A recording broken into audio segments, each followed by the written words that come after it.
Housewives and handymen, husbands and woodworkers. If you're the sort of person that appreciates the easy access and easy return of tools that are hung on the wall, this video's for you. Hi, I'm Rich with Miranda Artisans. When I was a little boy, my old man had a workbench in the basement that had a whole array of tools on a pegboard behind it. And I remember barely being able to reach over the front edge of that workbench to grab a tool. And invariably, whatever I grabbed, whether it was a screwdriver or a plier, I'd pull it out of the pegboard, and whatever loop or hook that was holding it, it would pop out of the pegboard and land on the workbench. Now, decades later, on social media, everybody's got their tools displayed on the back wall behind them. I guess they understand the benefit of that easy access. And I just finished building myself a shop, and I was looking into what's available nowadays. I knew the old pegboard wasn't going to cut it.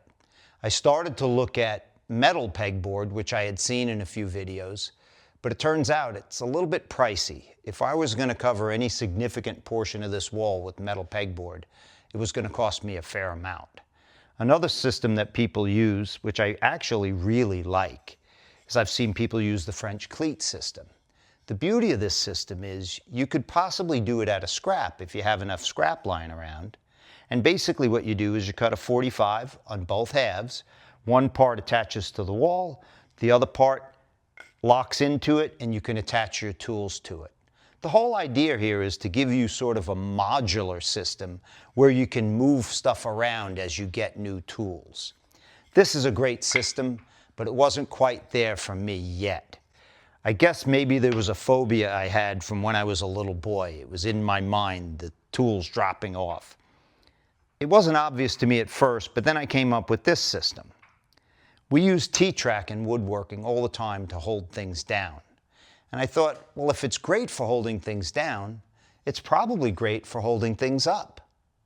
Now here's an example of the use of a T-track in woodworking. So this is a molding machine. And on the deck of the molding machine, in front and back, I have two T-tracks. By loosening this nut, I can adjust the position of the fence on the molder and lock that fence in place.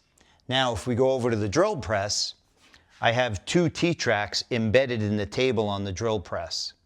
By loosening these nuts on the fence, I can move the fence in and out as it relates to the location of the drill bit.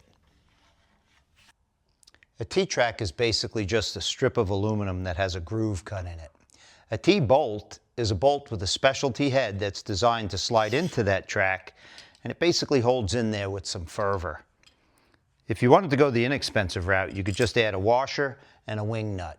If you wanted to get fancy, you could use a knob.